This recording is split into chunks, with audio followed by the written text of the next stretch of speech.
ನಮಸ್ಕಾರ ಎಲ್ಲರಿಗೂ, ಹೇಗಿದ್ದೀರಾ? ನೋಡಿದರೆ ಬಾಯಲ್ಲಿ ನೀರು ಬರ್ತದೆ. ಸಿಹಿ ತಿಂಡಿಗಳು ಆ ಥರ ಇದ್ದಾವೆ. ಕಲರ್ ತಿಂಡಿಗಳು ತಿಂತಾ ಇದ್ದರೆ ನಮ್ಮ ಜೀವನ ಹದಗೆಟ್ಟು ಹೋಗ್ತದೆ, ಒಬೆಸಿಟಿಗೆ ಕನ್ವರ್ಟ್ ಆಗ್ತದೆ. ಯಾಕಂದರೆ ತುಂಬ ಜಾಸ್ತಿ ಇದರೊಳಗಿರೋದು ಪೌಷ್ಟಿಕಾಂಶ ಕೂಡ ಹದಗೆಟ್ಟು ಹೋಗ್ತಾ ಇದೆ, ಸುಟ್ಟು ಹೋಗ್ತಾ ಇದೆ. ನಾವು ಕಲರ್ಗಳನ್ನು ತಿಂತಾ ಇದ್ದರೆ ನಾವು ಕೂಡ ಒಂದಿನ ಕಲರ್ ಆಗಿ ಹೋಗ್ತಿದ್ದೀವಿ.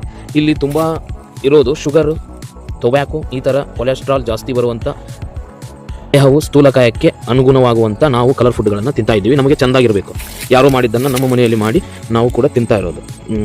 ಒಂದಿನ ನಾವು ಕಲರ್ ಆಗಿ ಹೋಗ್ತಾ ಇದ್ದೀವಿ, ಹೌದಲ್ವಾ? ಈ ಸತ್ಯ ಅನ್ನೋರು ಕಮೆಂಟ್ ಮಾಡಿ. ಅದೇ ರೀತಿ ನಾವು ತಿಂತಾ ಇರುವಂಥ ಆಹಾರ ತಿಂಡಿಗಳು ಫಾಸ್ಟ್ ಫುಡ್ ಎಂದು ತಿಂತಾ ಇದ್ದೀವಿ. ಇದರಿಂದ ಆಗುವ ದುಷ್ಪರಿಣಾಮಗಳೇ ಜಾಸ್ತಿ ನಮ್ಮ ದೇಹದ ಮೇಲೆ. ಯಾಕಂದರೆ ಅದರೊಳಗಿರುವ ನ್ಯೂಟ್ರಿಷನ್ ಕೂಡ ಸತ್ತೋಗ್ತಾ ಇದೆ. ಯಾಕಂದರೆ ಫಾಸ್ಟಾಗಿ ಬೆಳೆದಿದ್ದು ಫಾಸ್ಟಾಗಿ ತಿಂತಾ ಇರೋದು ನಾವು ಕೂಡ. ಇದರೊಳಗಿರುವಂಥ ಕೆಮಿಕಲ್ಸ್ಗಳು ನಮಗೆ ತುಂಬ ಹಾನಿಕರ ಮಾಡ್ತವೆ ದೇಹದಲ್ಲಿ. ದೇಹ ಚೆನ್ನಾಗಿರಬೇಕು ಅಂದರೆ ವಿಟಮಿನ್ಸ್ಗಳು ಬೇಕು, ಪೌಷ್ಟಿಕಾಂಶಗಳು ಬೇಕೇ ಬೇಕು. ಇದರಲ್ಲಿ ಇದೆ ಸರ್, ಬೆಂದು ಹೋಗ್ತಾ ಇದೆ, ಸುಟ್ಟು ಹೋಗ್ತಾ ಇದೆ. ಆದರೆ ಕೆಮಿಕಲ್ ಇಲ್ಲಾರ್ದೇ ತಿನ್ನೋದು ಬೆಟರ್. ಯಾಕಂದರೆ ನಮಗೆ ನೋಡಿದರೆ ತಿನ್ನಬೇಕು ಅನಿಸುತ್ತೆ, ಆದರೆ ನಮ್ಮ ದೇಹ ಸೆಟ್ ಆಗಬೇಕಲ್ಲ.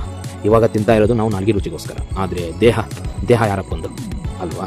ನೋಡಿ, ಇವೆಲ್ಲ ಫಾಸ್ಟ್ ಫುಡ್ಡು, ಜಂಕ್ ಫುಡ್ಗಳನ್ನು ನಾವು ಯೂಸ್ ಮಾಡ್ತಾ ನಮ್ಮ ದೇಹದ ಒಬೆಸಿಟಿ ಮತ್ತು ದೇಹದಲ್ಲಿ ತುಂಬ ಥರದ ಕಾಯಿಲೆಗಳನ್ನು ನಾವೇ ತರ್ತಾ ಇರೋದು ಅಲ್ವಾ?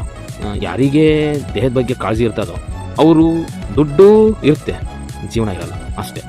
ಫಾಸ್ಟಾಗಿ ಬೆಂದಿದ್ದೋ ಹಸಿ ಬಿಸಿನೋ ತಿಂತಾ ಈ ಥರ ಜೀವನನ ಹಾಳು ಮಾಡ್ಕೊತಾ ಇದ್ದೀವಿ. ಈ ಥರ ನಮ್ಮ ಆರೋಗ್ಯ ಸಮಸ್ಯೆಗಳು ಯಾವ ರೀತಿ ಬರ್ತಾ ಇದ್ದಾವೆ? ಫಾಸ್ಟ್ ಫುಡ್ ತಿಂತಾ 3 ತಿಂಗಳಿಂದ 20ನೇ ಶತಮಾನದಲ್ಲಿ ನಾವು ತಿಂತಾ ಇರೋ ಫುಡ್ಡು 6 ತಿಂಗಳಿಗೆ ಒಂದು ಪೀಕ್ ಬರ್ತಾ ಇದೆ. ರೈತರಿಗೆ ಗೊತ್ತು, ಪೀಕ್ ಬರ್ತಾ ಇತ್ತು. ಆ ಪೀಕನ್ನು ನಾವು ಯೂಸ್ ಮಾಡ್ತಾ ಇದ್ವಿ, ಗಟ್ಟಿ ಧೈರ್ಯದಿಂದ ಇದ್ವಿ. ಇವಾಗ ಒಂದೇ ತಿಂಗಳಲ್ಲಿ 2 ಪೀಕು, 2 ತಿಂಗಳಲ್ಲಿ 3 ಪೀಕು, ಈ ಥರ ಫಾಸ್ಟ್ ಪೀಕ್ಗಳನ್ನು ರೈತನೂ ಕೂಡ ಕೆಮಿಕಲ್ ಹಾಕಿ ಬೆಳೀತಾ ಇರೋದ್ರಿಂದ ನಾವು ಕೂಡ ಒಂಥರ ಕೆಮಿಕಲ್ ರಹಿತವಾಗಿ ನಾವು ಕೂಡ ಬೆಳೀತಾ ಇದ್ದೀವಿ, ಒಬೆಸಿಟಿ ಕನ್ವರ್ಟ್ ಆಗ್ತಾ ಇದ್ದೀವಿ.